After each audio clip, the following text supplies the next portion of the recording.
One of the imperative things that we have to discuss when we talk about lifestyle medicine is food. So, in speaking of food, we're talking about quote unquote good nutrition. And we know that nutrition is necessary for growth from infancy through late adulthood until death. We have to have nutrition. And good nutrition is an emphasis of fruits, vegetables, and you notice we put those first, even though over the course of the last few years, people have given carbohydrates and vegetables and fruits, especially fruits, a bad rap. They are good for you essentially. Sorry about that.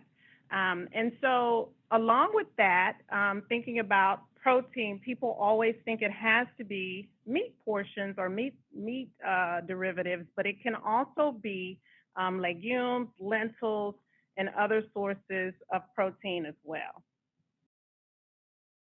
So I thought I would include this in our presentation today just to let you see that there must be, or we do encourage a rainbow.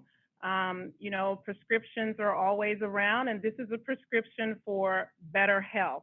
And you can see that the colors, there's an array of them, your reds, your oranges, even your white vegetables as well, and root vegetables. And then, of course, your leafy greens and your purples. So having a plate that has all of the array of colors provides you with some good pieces of preventative health measures. And you can see that they nicely placed in this visual for heart health. What do you see there? You see that in each one, almost all of them, except for two, it mentions even cancer prevention. And gut health is so important when we look at all of these vegetables and fruits that many people nowadays take probiotics, prebiotics for. If you can include more servings of fruits and vegetables throughout the day, you tend to get that without having to have the additional supplements. So plant-based eating, it's gotten a lot of hype over the last, I would say 15, maybe 20 years, but definitely about the last 10 to 15. People have really turned more focus towards it. But there are evidence-based research studies that have proven that when persons include more plants into their diet, they either can reverse the blood pressure or hypertension problem. They can also decrease the incidences of getting diabetes as well as many forms of cancer. So just keep that in mind as you're thinking about making some changes to your current dietary regime. So how can you add more? This little depiction or actual slide shows you what it is that you can do. So when you're looking at labels, whole grains, those are the things you want to look for when you're looking to add more into your diet. Pretty much everything here, the bottom line is fiber. Fiber has been shown to decrease elevated blood pressures. People have gotten off of many of their diabetes medications because at the end of it all, it helps with insulin resistance, which is what many of us develop past 35, 40, 50, as we begin to gather more midsection. So you can see the choices that it provides in the bullets here. Even if you can choose one day, I know a lot of people nowadays are doing the vegetarian meal, meatless Monday or no meat Tuesdays, just to see how you feel, because you actually get more of a full stomach when you provide yourself with more choices of fruits and vegetables as opposed to meat. So the other thing is portion control. Many people feel that because they are vegetarian or because they are quote unquote eating better, cleaner, whatever it is that they're including in their diet, they can have as much of those foods as they choose, and their different disease processes, if they have them or they're trying to avoid them, will eventually start to lessen or get better. Well, that can't happen until we have portions under control. And what you should really use as a gauge, we call it the ruler, as far as if I'm full, your satiation ruler. So at about 1 to 10 or 1 to 9, you should always be somewhere around 5 to 6. So when you control those portions, your digestion is going to be better. It won't be like Christmas or some big holiday, your birthday or anniversary, where when you eat, you just feel super full and you need a nap. That lets you know that your body's not able to process those large quantities of food at one setting.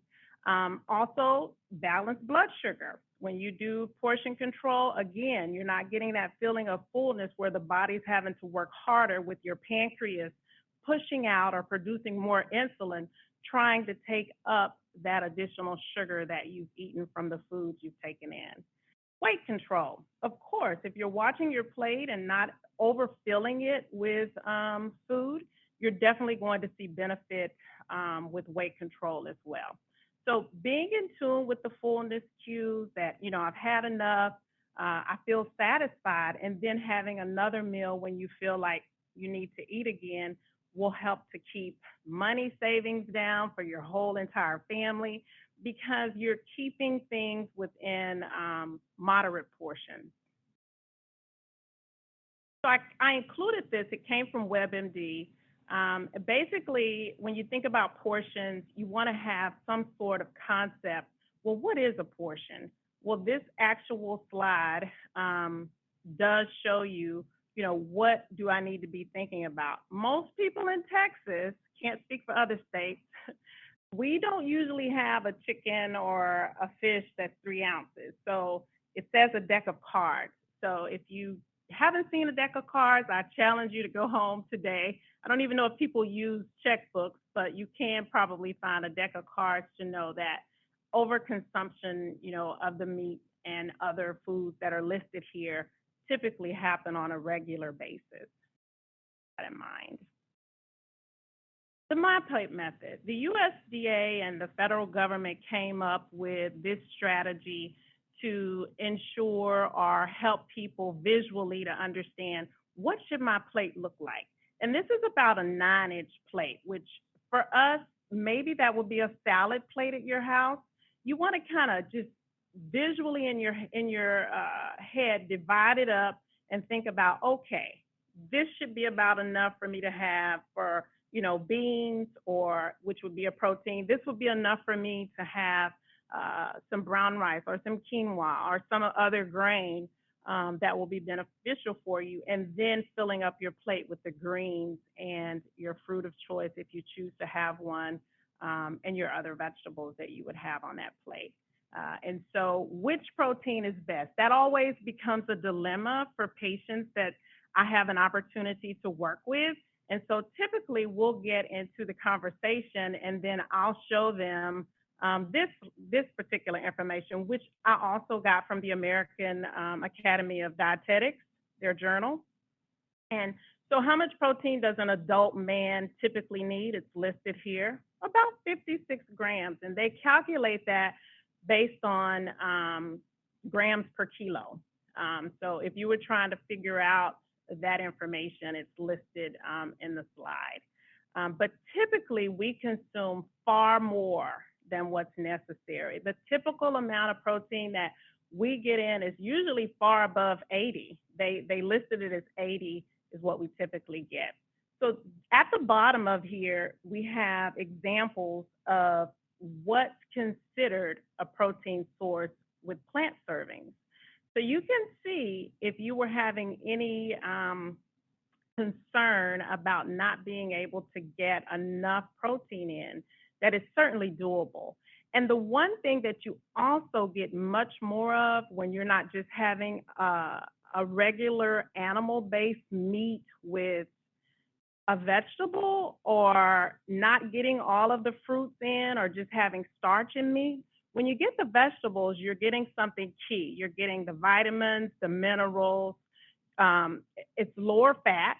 So the big three, cholesterol, hypertension, diabetes, automatically tend not to bother people who are engaged in this type of eating or who make this a practice to eat this way. And down at the bottom, it talks about cholesterol and saturated fat. There's no fiber, higher calories. Some of the things I mentioned earlier are listed there. So, just keep that in mind. And the one thing I always tell people that I have an opportunity to speak with is you don't ever see an apple or a banana with a label on it. So those foods automatically should be your food of choice when you think about what you're putting into your body on a daily basis. So, a part of that formula with the lifestyle medicine and our objectives that were mentioned was exercise.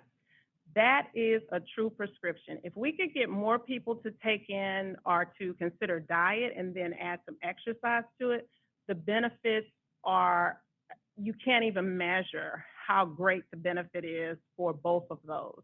You choose something that you enjoy, and you typically will always stay consistent with it. That could be any number of things, gardening, like it says, the jogging, walking. And I used to work with a physical therapist who made it very plain when he said that if you're down and you're ill, the biggest thing that you see when you walk into nursing homes is that people have lost the ability to squat, to sit. So even practicing the ADLs, that's their activities of daily living. So even being able to squat and sit in a chair, if you can do nothing but stretch, it still helps with your mobility and your flexibility. And the IADLs would just be them being able to get in their car to sit, squat to sit, or to go out and pay their bills, those kinds of things to keep them independent and mobile. So just simple things, chest flies. You can look on YouTube if you have a phone or your computer. There's plenty of 5 or 10-minute things that you could engage in to keep yourself more active if you can't actually get outside. But whatever it is, just keep doing it. Talking about walking, during this pandemic that we've been in for almost 2 years now, people have definitely chosen to get out and walk.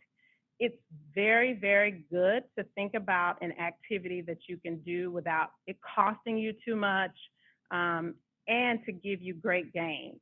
You get about 20 minutes of movement. You get the vitamin D, which everybody is, usually deficient in, especially in Texas here because it gets so hot.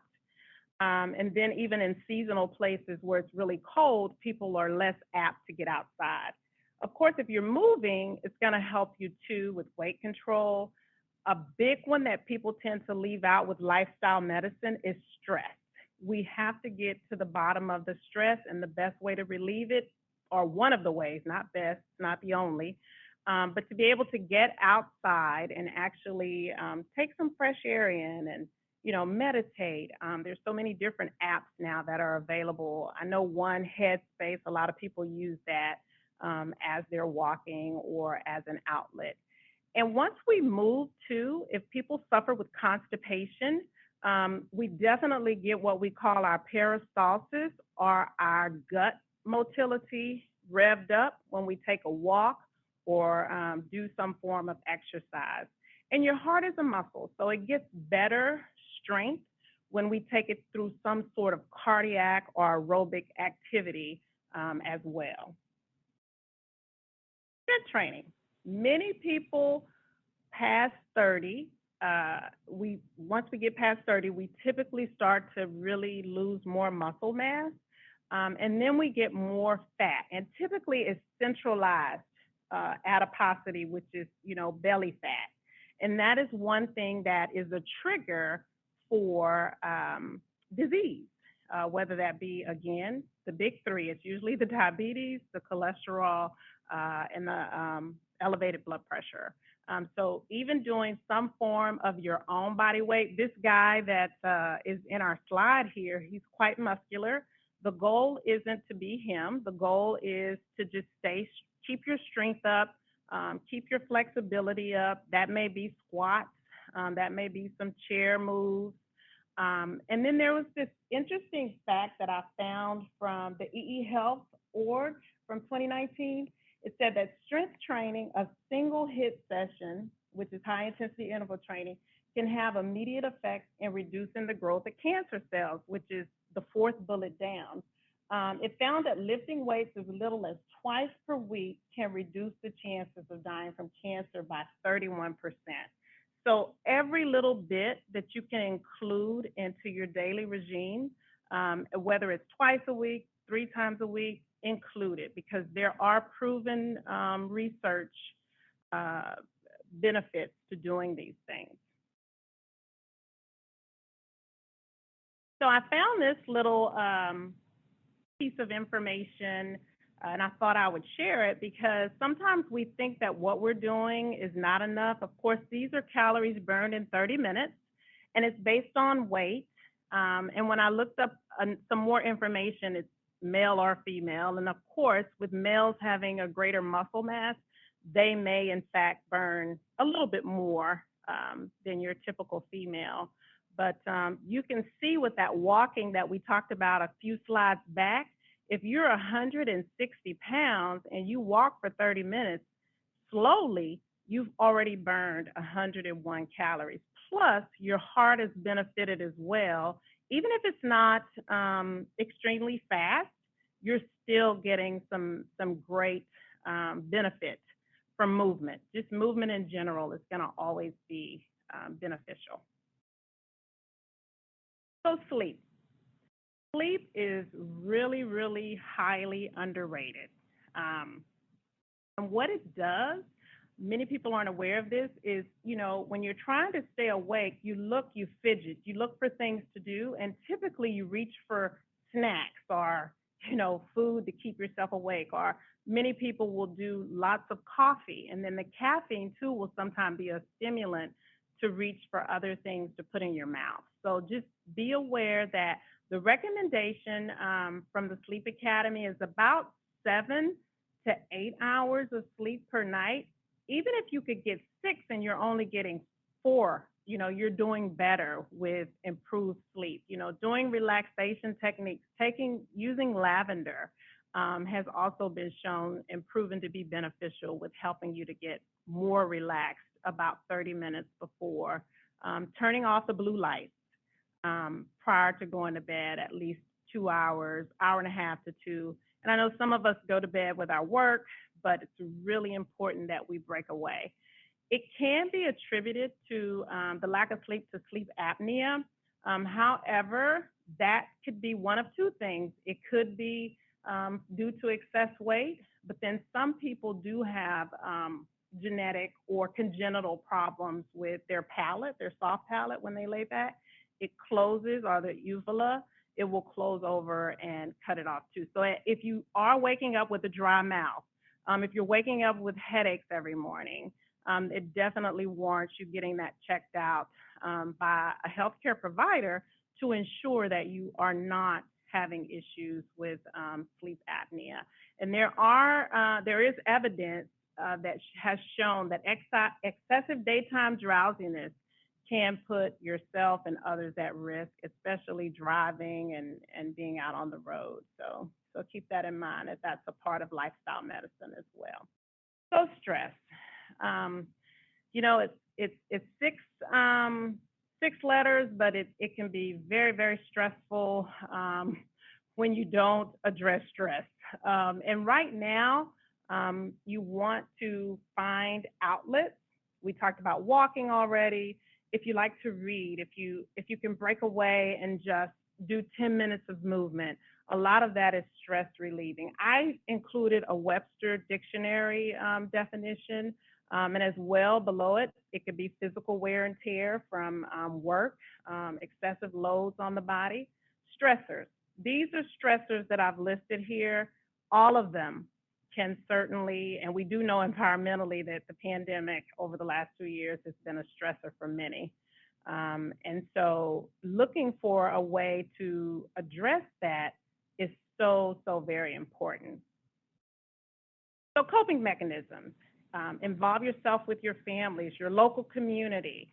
Try and do positive self-talk. If you're feeling like I can't do it, I can't eat better, I can't walk, I can't, find an opportunity to say, well, I may not be able to do it perfectly, but I can do one thing. And you find that one thing, you stick with it, and stay consistent with it, and that will help you with that. Make connections socially. We're social butterflies. We're beings who need to be needed. So if you have a good friend, even though people aren't getting together maybe as much as they used to, you can use FaceTime. You could use your, social media outlet if you have family on there or friends that help encourage you. And of course, relaxation techniques. Again, I talked about Headspace. That's one that I like, but there's so many out. If you just Google meditation, even YouTube, there's maybe 5 or 7 minute ones that you could do in your car or at your home, or if you're taking a walk, that's a perfect time to relax and let go. Substance abuse. We talked about that, nicotine, alcohol, the opioid crisis. These things are definitely in excess attributed to cancer, lung disease, of course, the nicotine usually, liver cirrhosis due to excessive alcohol. And the standard drinks per day for a woman, according to the American Heart Association, for one is about 6 ounces of red wine or a can of, some type of beer, and men it's two. So same amounts, but they could have two, women one. And so, in looking at everything we've discussed today, whether it's eating, whether it's movement, find one thing. Start small. When you start small and just focus on that for 4 to 6 weeks, make it a habit. And once you make it a habit, then take the next thing that you want to do and work on that.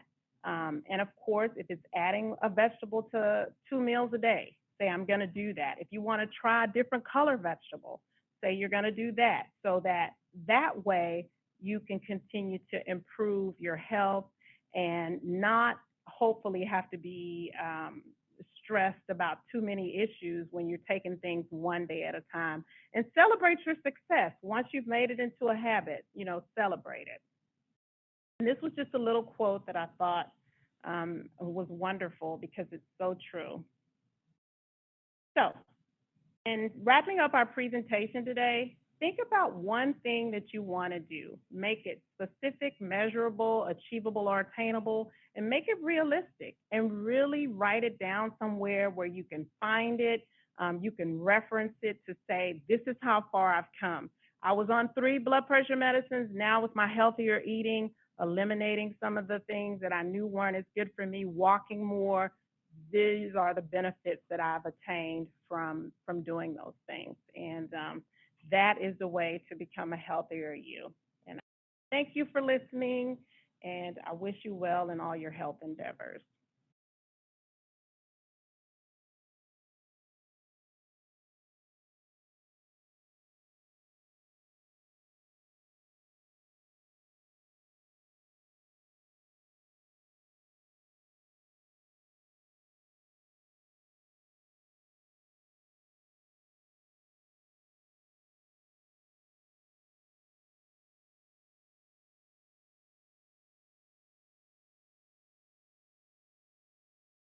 Thank you again for joining, and that will end our presentation. Have a great day and a great year too.